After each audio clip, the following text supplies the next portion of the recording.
Buat kalian yang mau mensupport channel ini dengan donasi, atau emang sekedar mau beli mimin kopi, kalian bisa pilih antara Super Thanks atau Saweria. Gue sih nggak masalah kalian pilih yang mana. Cuma kalau bisa, lewat Saweria aja. Soalnya kalau YouTube, potongannya gede, 30%. Kalau Saweria, cuma 5%. Untuk link Saweria, kalian bisa klik aja di atas kanan nih. Atau bisa cek di kolom deskripsi. Tapi kalau mau support, nggak harus donasi kok. Dengan kalian nonton sampai habis dan memberikan like pada video ini, itu udah ngebantu banget buat support channel ini. Oh iya, kalian juga bisa join nih ke grup Telegram komunitas cerita manhwa yang baru.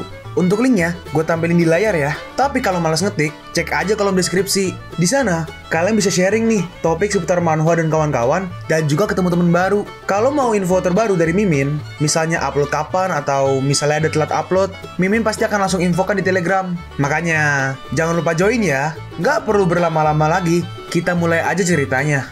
Melanjutkan cerita sebelumnya, di mana Tianlei sedang berjualan obat. Aku hanya mau rumah, bukan yang lain. Kalau begitu, aku akan kembali dan mendiskusikannya dengan tuanku terlebih dahulu. Aku akan mencari kamu sebuah villa di distrik ketiga ini. Siapapun yang mau barangku, aku hanya mau ditukar dengan rumah aja. Titik. Karena kau orang suruhan tuan mudamu. Kalau begitu, aku ingin rumah yang ia tinggali sekarang. Gak ada tawar-menawar lagi. Apa kau bercanda? Dengan hanya beberapa kotak obat, kau ingin masuk ke distrik kedua dan ingin tinggal di rumah tuan mudaku. Jangan mimpi. Sepertinya kau nggak bisa, Tuan Lu. Bagaimana denganmu? Gak masalah, aku akan pergi ke Yuanfeng hari ini untuk memberimu tempat tinggal. Lu Heng, apa kau ingin melawan keluargaku kami? Dengan cepat, Lu Yunfeng menggertak dengan pisau. Kalau kau udah selesai dengan omong kosongmu, cepat pergilah. Kalau enggak, kau gak akan hanya kehilangan rambutmu aja. Baiklah, aku akan ingat penghinaan ini. Minggir, kakak Chow. Kau barusan telah kehilangan pelanggan yang paling kaya. Tianlei merespon. Aku bahkan gak perlu repot-repot untuk berbisnis dengan anjing suruhan sepertinya. Tapi Tuan Lu, Anda telah berjanji untuk menukar kotak obat ini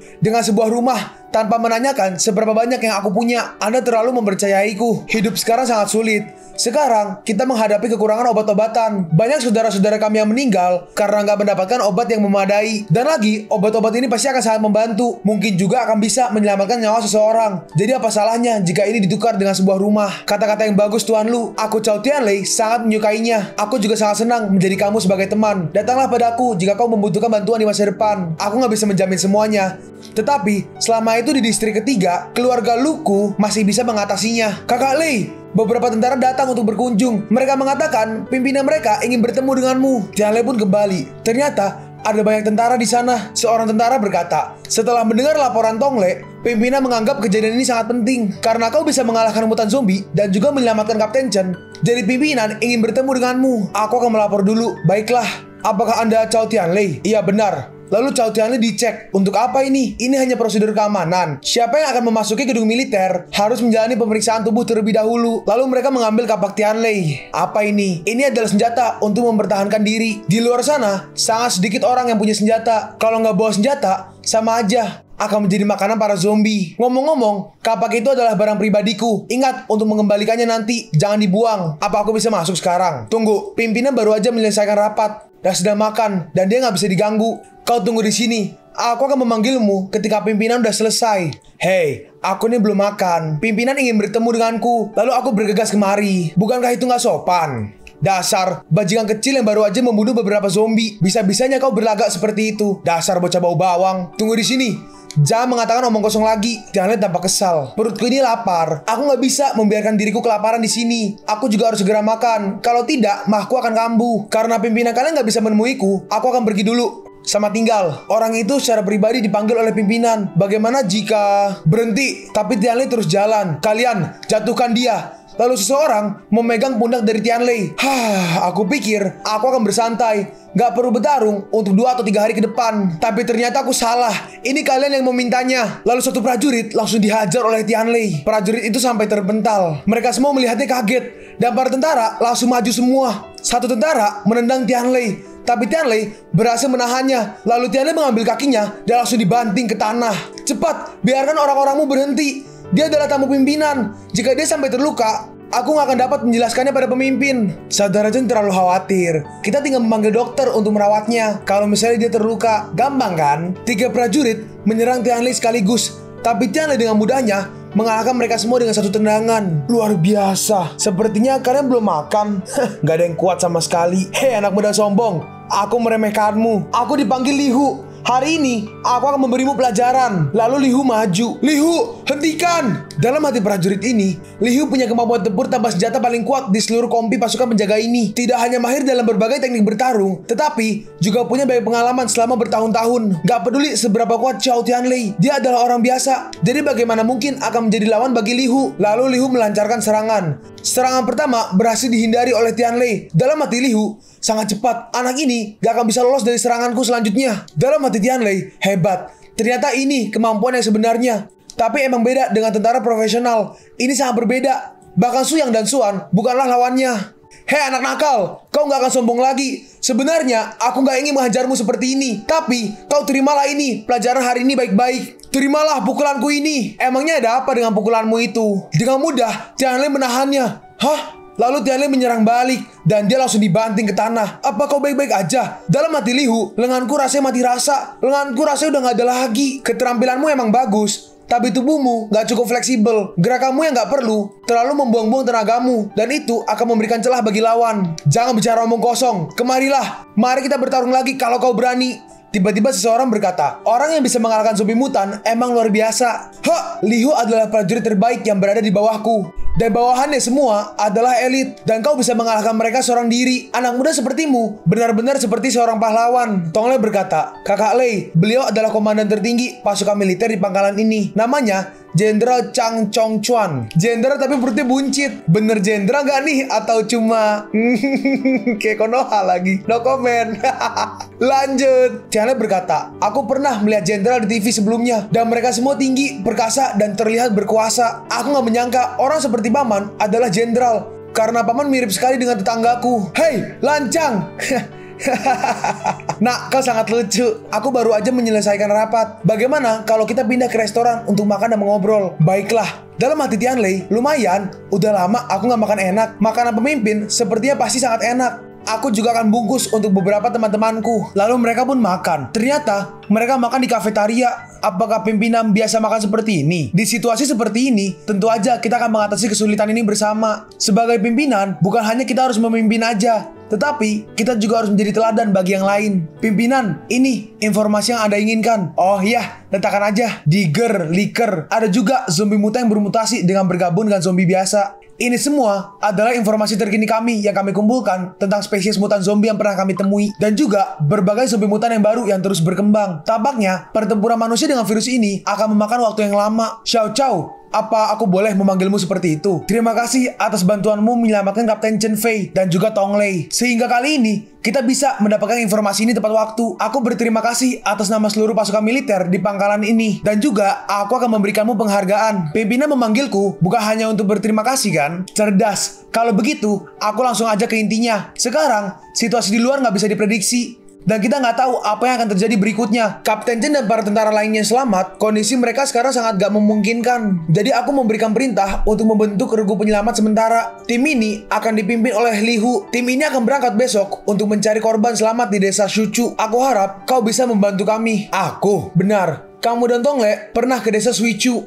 Dan hanya kamu aja yang pernah dan bisa membunuh para diggers. Jadi kamu adalah kandidat paling cocok. Meskipun para prajurit militer telah menerima pelatihan profesional, tetapi dalam hal pengalaman tempur, tidak ada yang sebaik dirimu. Akan lebih terjamin kalau kau bisa ikut serta. Begitu. Tapi aku baru aja sampai di distrik ketiga. Jadi aku masih punya banyak hal yang harus aku lakukan. Aku khawatir aku akan sedikit sibuk. Xiao Chao, bagaimana bisa kau melakukan ini? Mereka ini adalah orang yang sangat berjasa. Bagaimana bisa kau menempatkannya di distrik ketiga? Pimpinan, bukankah Anda...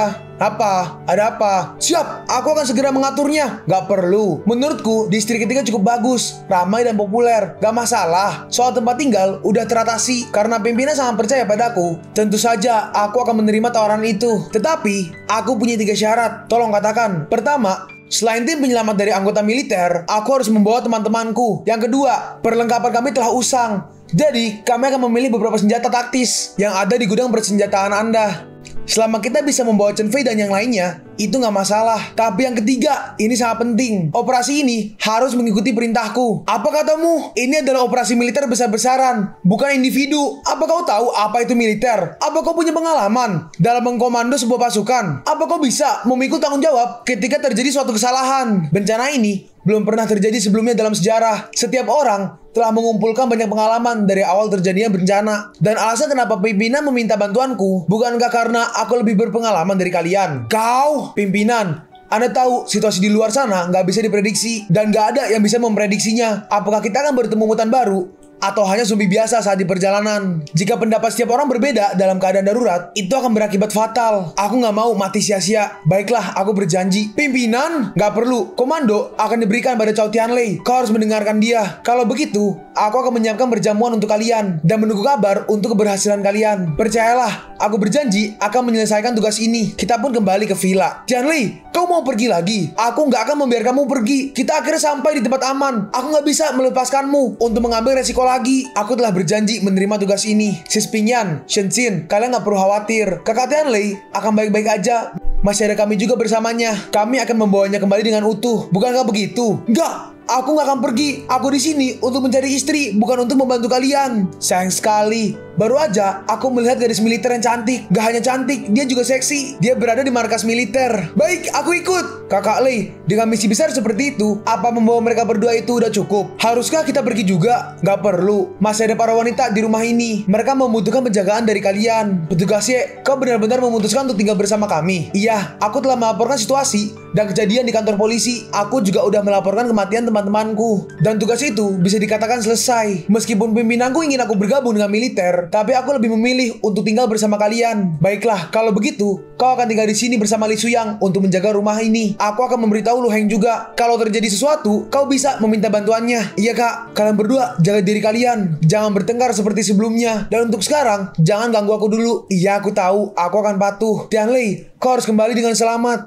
Jangan khawatir. Sistem, keluar. Lama gak bertemu. Ada apa? Aku ingin mengubah inti kristal yang aku dapat sebelumnya menjadi poin XP. Apa kau ingin mengubah semuanya? Iya, ubah semuanya. Dalam hati Tianlei, ini adalah pertama kalinya aku melakukan misi dengan para tentara. Ini merupakan cara tercepat untuk meningkatkan kekuatan tempurku. Diterima. Lalu kristal-kristal itu diubah menjadi poin XP. Kekuatan bertambah, kecepatan bertambah, pertahanan juga bertambah. Rasanya ringan sekali, seperti lagi terbang. Besok aku akan menunjukkan bagaimana kemampuanku. Lalu mereka pun pergi. Semuanya berada di dalam mobil tentara. Emang layak menjadi tentara profesional. Senjata yang digunakan adalah senjata model baru dan canggih. Kakak Lei, gigitanmu sangat kejam. Tapi itu juga menyebabkan banyak pendarahan. Sebenarnya aku gak mengerti senjata, jadi aku pilih aja yang paling mahal. Yang Feng, bagaimana? Apa kau puas dengan busur itu? Mewah, sangat ringan. Apa busur ini bisa mengenai targetnya? Ya sepertinya sih udah cukup untukku. Suam berkata, kau benar-benar gak tahu nilai barangnya. Prajurit yang di kiri berkata, itu merupakan busur terbaik. Busur itu memiliki jarak maksimal 200 meter. Itu gak bisa dibandingkan dengan busur kunomu itu. 200 meter? Yakin nih? Atau jangan-jangan itu palsu? Aku akan mencobanya sebentar lagi. Dalam hati tentara itu, sekelompok sampah ini seenaknya aja bacot. Aku benar-benar gak tahu apa yang pimpinan pikirkan sampai-sampai membiarkan bocah ini menjadi pemimpin dalam operasi ini. Kakak Li, kita masih belum saling memperkenalkan diri. Jangan dimasukkan ke hati masalah kemarin. Hari ini kita akan bekerja sama. Aku harap kita bisa bekerja sama dengan baik dan tulus. Mari saling bersalaman. Namaku Lihu, margaku Li. Dan aku nggak punya saudara bermarga Cao. Selama operasi ini, kau bertanggung jawab untuk menjaga orang-orangmu sendiri. Aku nggak peduli dengan yang lain. Perhatian untuk semua. Kita akan memasuki desa Shuchu. Tetap dalam barisan. Waspada dan dengarkan aba-abaku. Mobil nomor 2 diterima. Mobil nomor 3 diterima. Suam berkata, bukankah kau mengatakan kalau kakak Lei adalah pemimpinnya? Kenapa dia seperti nggak dianggap sama sekali? Tonglei berkata, meskipun itu adalah keputusan pimpinan, tetapi sebagian besar pasukan ini berasal dari tentara penjaga dan biasanya Lihu adalah pemimpinnya. Kakak Lei berada di pasukan ini untuk pertama kalinya. Aku khawatir akan sulit untuknya di sini. Tapi kalau dilihat, mereka ini adalah orang yang dihajar kakak Lei kemarin. Kakak Lei, sepertinya kita akan diserang kali ini. Lalu mereka pun sampai. Tianlei berkata, sabar, ada yang salah, kurangi kecepatan. Apa yang salah emangnya? Setiap orang di desa ini seharusnya sedang membajak sawah. Tapi hari ini nggak ada siapapun yang beraktivitas. terlalu sepi ini. Sungguh merepotkan. Siapa emangnya yang mau terpapar sinar matahari? Mereka semua mungkin sedang tidur. Pimpinan mengeluarkan perintah, jangan keluar dulu. Semua kendaraan berpencar. Kita akan kembali ke pangkalan sesegera mungkin setelah menyelamatkan korban selamat dari desa ini. Siap. Mereka pun berpencar. Hei, kalian bisa gak sih mengemudi dengan benar? Kepalaku pusing, rasanya mau muntah. Nggak tahan, ingin membunuh zombie dengan tubuh kurus seperti kalian. Jangan bercanda deh. Siapa yang kalian pandang rendah, hah? Tenang semuanya, tenang. Ada apa dengan mereka? Aku tahu kalau kau sejak awal emang gak suka kami. Berhenti bertengkar. Tiba-tiba ada suara teriakan, tolong, tolong. Ada serigala di sini. Tolong, tolong. Selamatkan biri-biri. Serigala? Serigala? Mana? Mana? Mari kita tolong. Di sisi kanan ada suara. Enggak, itu adalah gerombolan zombie. Orang-orang desa semua terjebak. Kakak Lee, lihatlah. Di dalam ternyata ada Kapten Chen juga. Semuanya bersiap. Zombie telah ditemukan. Zombie sedang mengepung para penduduk desa. Semuanya bersiap mendekat dan bersiap menembak dari jarak aman. Enggak, tunggu. Apalagi semua perintah ada dalam kendaliku. Rumah desa ini terbuat dari kayu. Struktur rumah di sini sangat sederhana. Kini dengan serbuan para zombie, kalau kau menembak dengan daya yang kuat, rumah tersebut akan mudah dihancurkan oleh para zombie. Dan penduduk di dalamnya akan menjadi korban. Apa kau pikir kau bisa menyelamatkan mereka dari jarak ini? Liu, ini bukan waktunya untuk mementingkan dendamu. Kakak Lei lebih berpengalaman dalam menangani zombie daripada dirimu. Apa saranmu? Aku akan memberikan pelajaran yang baik untukmu hari ini. Mereka pun turun dari mobil. Medan di sini sangat tinggi dan zombie nggak akan bisa bergegas kemari. Untuk sementara, aku akan menjadi penyerang utama. Aku akan pergi melawan zombie di rumah itu. Kalian akan bertanggung jawab untuk membunuh zombie yang menyebar. Wuxuan dan Yan Feng, kalian berdua lindungi diriku. Apa anak itu tahu berapa banyak zombie di sana? Setidaknya ada lebih dari 100 zombie di sana. Apa dia berniat maju sendirian? Kalau kau pernah melihat zombie mutan Tiger, kamu akan tahu kalau 100 lebih zombie ini bukanlah apa-apa. Lalu Tianlei maju. Kelompok tentara ini memiliki mata di atas dahi mereka. Gak mudah mendapat pengakuan dari mereka kalau tidak meyakinkan mereka dengan cara seperti ini. Untungnya kalian semua ada di sini. Kalian semua akan menjadi batu loncatan bagiku. Kemarilah, aku akan menyambut kalian dengan senang hati. Lalu Tianlei pun maju. Dia membunuh zombie satu persatu. Semua zombie itu dibantai dengan mudahnya dan mereka berdua mensupport dari belakang. Panahku luar biasa. Dalam jarak 100 meter lebih, masih bisa langsung tepat sasaran dan langsung membunuh zombie itu. Apakah mereka ini benar-benar gak takut? Ketika aku pertama kali bertemu mereka, aku juga memandang rendah mereka dan berpikir kalau aku ini adalah tentara profesional yang kekuatan bertarungnya di atas mereka. Tapi semakin aku bergaul dengan mereka, aku menemukan suatu kehebatan dari diri mereka. Cao Tianlei mengatakan, gak ada penguasa lagi di situasi bencana virus zombie seperti ini. Semua orang sama-sama memulai dari awal lagi dan memiliki derajat yang sama. Lebih baik kita belajar dari mereka untuk gak terlalu menjunjung tinggi harga diri kita. Mendengar itu, dia tercengang. Pengalaman gak bisa diperoleh hanya dengan melihatnya aja. Liu ini bukanlah seorang pengecut dalam pertarungan sungguhan. Ambil bayonet, ikuti aku. Gak perlu takut mati. Bunuh para zombie itu. Mereka pun mulai maju. Para prajurit itu mulai membunuh para zombie. Lihat, mereka adalah tentara. Dan Cao Tianlei juga ada bersama mereka. Mereka semua membantai para zombie itu. Selamat, XP telah mencapai batas. Naik tingkat ke tingkat kopral. Tapi gila ya, 100 chapter masih kopral. Jadi, aku telah membunuh lebih dari 500 zombie. Tiba-tiba, ada yang menyerang Tianlei. Tianlei mencoba menghadangnya, tetapi pedangnya hancur berkeping-keping. Apa itu? Ternyata ada zombie mutan lagi. Itu adalah zombie mutan Liker, tapi kelihatannya sedikit berbeda. Dalam hati Liu, apakah ini zombie mutan? Itu terlihat lebih menakutkan daripada zombie di gambar. Jika tidak ada persiapan, walaupun tentara dengan banyak pengalaman pertempuran, pasti akan panik atau bahkan melarikan diri. Bagaimana bisa bocah itu bertahan melawan serangannya? Sistem kenapa mutan ini gak sama seperti sebelumnya? Dan para zombie biasa gak takut dengan Liker. Kenapa mereka bisa bergerak bersama-sama? Sistem menjelaskan, ini adalah generasi kedua dari zombie mutan Liker. Spesies ini merupakan evolusi dari Liker yang ditemui sebelumnya. Kecepatan, kekuatan, dan pertahanannya lebih kuat dari sebelumnya. Dan mutan ini memiliki kecerdasan di tingkat tertentu. Sederhananya, zombie ini bisa memimpin zombie-zombie normal. Ini bukan kabar baik kalau ada mutan yang memiliki kecerdasan. Lalu zombie itu menyerang. Sistem berkata, hati-hati, duri di lidahnya memiliki racun yang sangat berbahaya. Kalau terjerat, maka tubuh akan lemas dan juga lumpuh untuk sementara waktu. Tetapi dengan seberapa kuat mutan ini, itu berarti inti kristal di dalam mutan ini juga sangat tinggi. Ya nggak sistem? Benar, Inti kristal di dalamnya adalah inti kristal orange, termasuk dalam tingkat ketiga. Kalau begitu, aku akan membunuhnya dengan senang hati. Lalu Tianlei menyerang dengan kapaknya. Tapi kapaknya berhasil ditahan dan berhasil ditangkap. Keras sekali. Lalu zombie itu menyerang balik. Tianlei pun terkena serangannya. Cepat tembak! Lindungi Kapten Chow! Mereka semua menembak ke arah zombie itu. Tapi zombie itu mengambil sebuah zombie biasa dan menjadikannya sebagai perisai. Monster itu menggunakan zombie lainnya sebagai tameng untuk memblokir peluru yang datang. Lalu zombie biasa itu dibuang dan dia maju. Dia pergi ke arah para tentara itu. Kalian pun sampai di penghujung video ini. Kalian mau tahu lanjutan chapter ini? Atau manhwa menarik lainnya? Makanya jangan lupa subscribe biar kalian gak ketinggalan kalau gue upload video baru. Jangan lupa like, komen, dan share ke teman-teman kalian supaya channel ini bisa lebih berkembang ke depannya. Segitu dulu dari video cerita manhwa. Gua Sabik undur diri. See you on the next video. Zaijian.